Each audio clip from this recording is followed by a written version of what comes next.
Excited to talk to you, man. The voices look so good. It arrives on VOD actually tomorrow.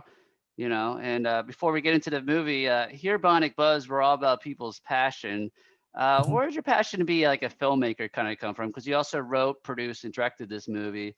Was a certain movie inspired you to be a storyteller, or something that was just natural for you as a child? Uh, Honestly, I think it's kind of like a blend between both. So when my parents and I came over from Cambodia, we were pretty pretty dirt poor. So the funny thing is, my dad he came home one day with a TV, and it was a broken TV. I guess he either somebody gave it to him or he found it on the side of the road somewhere, and he started fixing it, and he got some pictures. So it's all this weird black and white picture that I would watch, but there was no sound.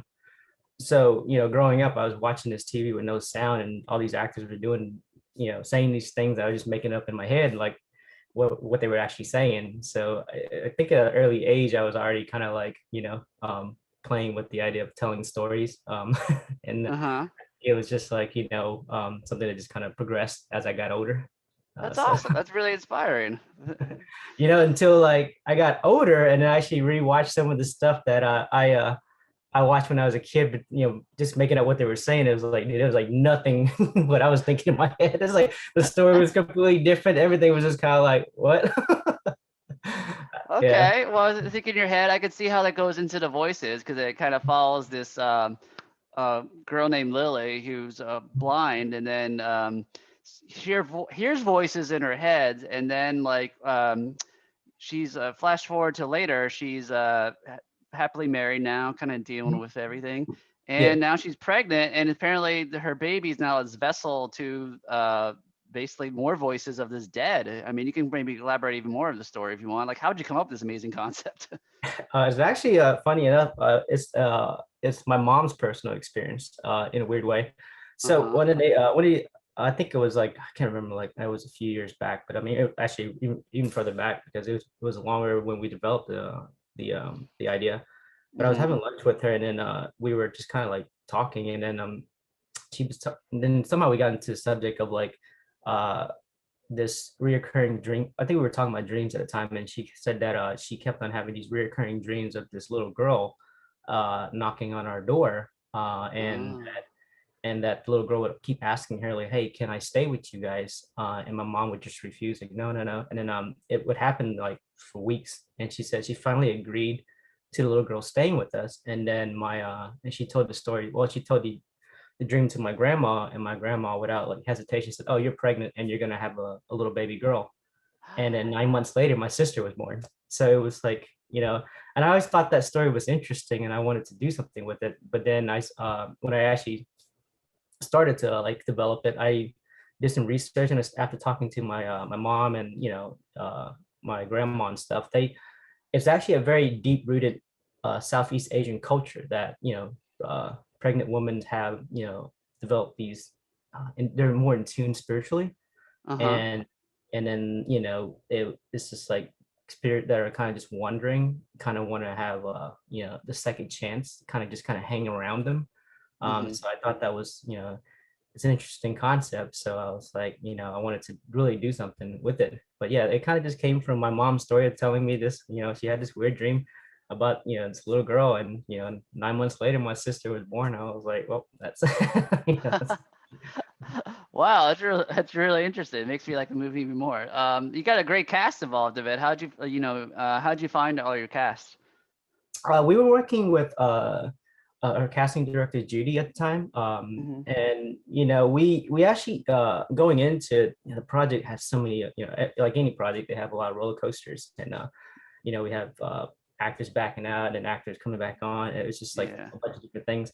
But no, Judy, our casting director, she did a wonderful job, like bringing everybody together. And then even in the audition side of it, the when we I kind of trace back a little, backtrack a little bit, Yeah. but when we were we were actually developing the movie, we had so many different drafts of the screenplay and Uh-huh. versions of it, and none of it was kind of making sense to me, and it was just kind of like we kept on scrapping the idea. It's like, this is not going to work.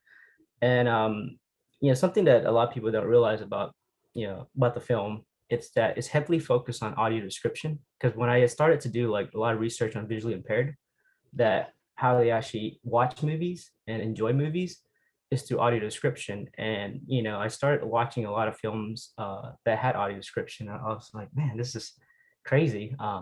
Just the narrative, but also just how everything was going. And I was like, and then I went back to the producers and my friends and the guys. It's like, man, we're doing this all wrong. We're too focused on like trying to make a visually stunning movie for people who are sighted who can see, but we're missing the whole point of like why this what the story is actually about. Somebody who's visually impaired and trying to get through life. So we went back and reorganized and structured the script to be more uh, uh, audio description friendly. Mm-hmm. So a lot of the pacing and a lot of stuff in the film has breathing room for audio description to be described, so that if you're visually impaired watching the film, you would actually have a more enjoyable experience with the Oh, film. wow. And so that was kind of like the grounds of like how I wanted to do everything for the film. And so when we went to casting, GD would send me all these auditions and stuff, and and Mike, our producer, would watch him, and he would be like, "Hey, you want to see this audition?" I was like, "No, no," because I would just sit there and listen to it because I wanted to hear what the actors sound like and how they were delivering the lines, because that was really important to me on how they sound first before their performance, like how they looked. So we went through and picked a handful of people that I thought that sounded like that I felt like was the characters, and then I started Mm-hmm. watching our auditions. Then I made my decision based off the performance, who we were going to cast. But yeah, it was a Cool. weird way to cast, but but I felt Yeah, that no, it's really interesting actually. the right way. So your main actress, Valerie Jane Parker, from Wrong Turn, was it Yeah. hard to direct her as playing like a blind woman, because I feel like I feel like that must be challenging.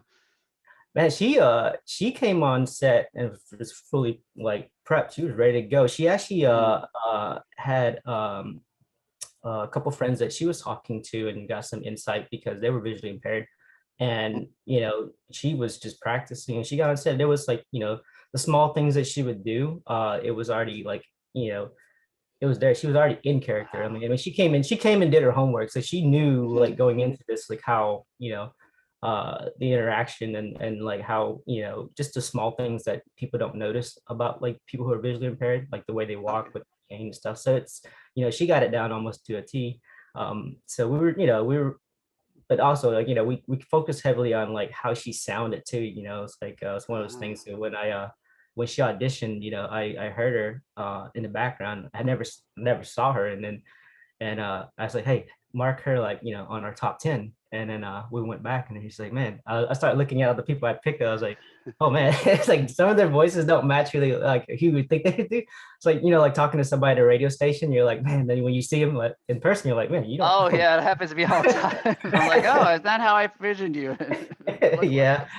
But and then we had a couple more screen tests with her, and then we did like a chemistry test with her and Jonathan, and they just kicked Hmm. it off, and we're like, and the funny thing about it is like everybody we cast in voices, uh they had like this unique um uh thing to do about their voice. And then we went to I think it was like a rap party. We were all singing karaoke. Every one of them can sing. I was like, what?